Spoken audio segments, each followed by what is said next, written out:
প্রিয় বন্ধুরা, এই মুহূর্তে আমি আছি তালতলি ঘাটের নৌকাতে। আমরা এপার থেকে তালতলি ঘাটের দিকে যাচ্ছি এবং আমাদের মাঝি ভাই আছে। ভাইয়া, আপনার কি নাম? আমার নাম সাকিব। সাকিব ভাই, এটা বছর বছর কি ডাক কিনতে হয় নাকি? জি, চাকরি চালাই। বছরে কত এটা? বছরে আগে ছিল 5,000 6,000, এখন আরো বাড়তে হয়ে গেছে। এখন 20,000 18,000, এখন আনছি 18,000 টাকা দিয়ে। এক বছরে 18,000 টাকা উঠেনি? কোনো মতো চালাইয়ে ইয়ে করবো। না, আমরা তো জানি যে মানে এই আশেপাশে যে মানুষগুলো আছে সেগুলো অনেক সময় ফ্রি যায়, বা আগে তো ধান টান দিত এক সময়। হ্যাঁ, আগে এক সময় দাম দিত, এখন তো সেইটা বন্ধ হয়ে গেছে। এখন দেন এখন ডেলি টাকা আছে পারবে। মানে এখন কোনো ফ্রি নেই? না, এখন কোনো ফ্রি নেই, খালি স্কুলে যাত্রীর জন্য ফ্রি। আচ্ছা আচ্ছা, আগে তো এটা আসন মাঝি নামে এক লোক ছিল, চিনেননি? জি। এরা এখন আছে নাকি? ও আচ্ছা আচ্ছা। আসন মাঝি এখনো বাঁচি আছে? সদর মাঝি আছে, আতম মাঝি আছে, জনগণ আছে। কোন আইডিয়া ছিল সদর মাঝি দেখা গেছে। এমনিতে দৈনিক কত টাকা পান? কোনদিন 400 টাকা, কোনদিন 500 টাকা। 400-500 টাকা হয়, মানে হাজার খানিক কখনো হয় না? হ্যাঁ, কোনো সময় হয়।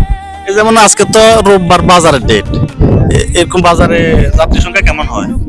বাজারে মনে করেন আজকে যাত্রী কম, ঘাট দীর্ঘদিন বন্ধ ছিল, প্রায় 1 মাসের মতো। এই কারণে বন্ধ ছিল।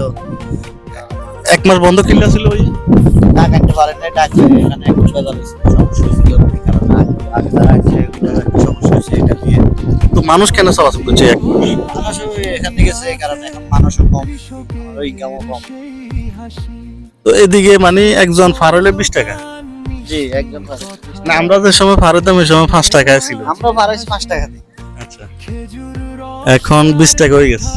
মানে প্রতি বছর 20,000 টাকা করে ডাকে রেট। হ্যাঁ, না প্রতি বছর না, আগে কম ছিল, এখন এই বছর একটু বেশি। বছর বেশি হতো না, এই বছর একটু বেশি হয়ে গেছে, অন্য লোকের কারণে বেশি হয়ে গেছে। 3টা ঘাট 3টা ঘাটের এই অবস্থা।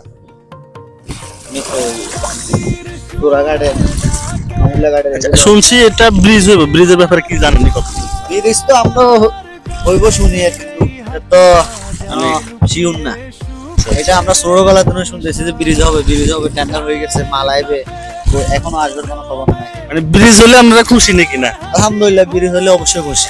এই সময় তো অন্য কর্মসূচি নিবে না? জি।